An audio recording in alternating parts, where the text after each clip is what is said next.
Diddy has a lot of darkness around him. At least that's what we've been learning after the federal raids and after reading through some of the lawsuits that have been filed against him, civil lawsuits, specifically the Rodney Jones lawsuit. I had a chance to go through all 70 some pages just the other day and felt like I needed to take a shower about a couple pages in, and it just kept getting darker and darker.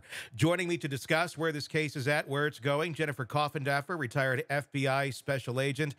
Yeah, there's a lot here. I want to get into how did the feds get involved in this?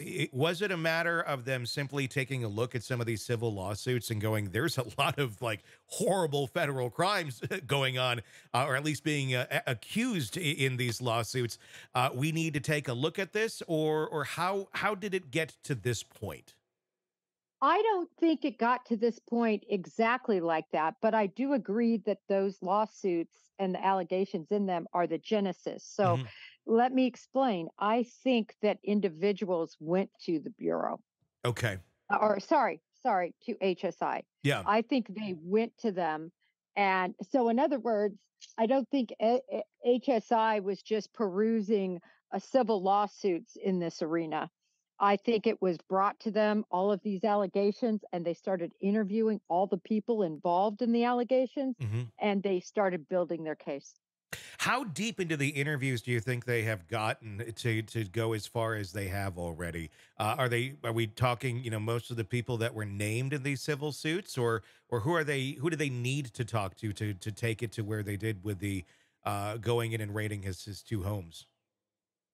Well, they only really needed to talk to the individuals that lodged those complaints, but what they had to do was they had to corroborate that information with either video evidence, with evidence from phones, with evidence from travel arrangements.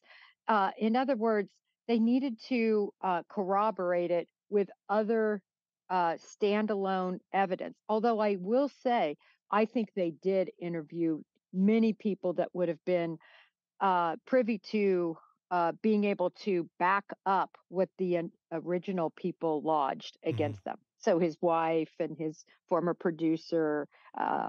I think a lot of people have been spoken to already. I would imagine the staff is on that list, and I'm wondering how much of a staff Diddy even has anymore at this point with these allegations that have flown against him. Because I'm guessing they're probably not back there if they've had to flip on Diddy, and they probably really don't have much of a choice than to become a confidential informant at this point. Well, I'll agree with you that I think that they were able to turn someone. And that doesn't necessarily mean, it could mean staff, it could mean other people that are in and around his entourage, friends, quote unquote friends. Hmm. Um, you know, Federal agents are good at finding people with vulnerabilities. Hmm. Either they were vulnerable themselves to criminal prosecution, or perhaps they knew of issues they were having with Diddy. And so they knew they were ripe for going to them and getting cooperation. I wonder how many true friends Diddy really has at this point. Huh.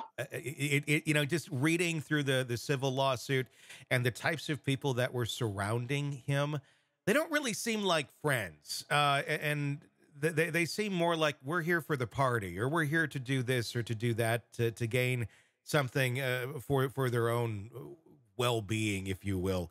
They're not the type of folks that seem like, I've been with you since 1990 something. In fact, most of the people from the 90s you hear nothing about in those civil lawsuits, other than some sort of wrongdoing that he did to them.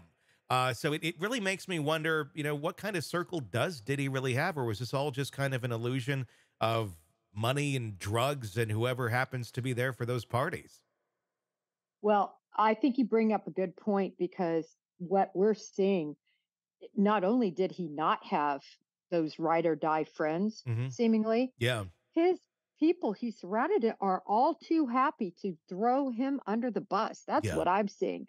You would think someone would be supportive of him. And other than his mother, who seems to be very upset about the way that the house was raided, Hmm. I mean, you just don't see anyone coming to his back.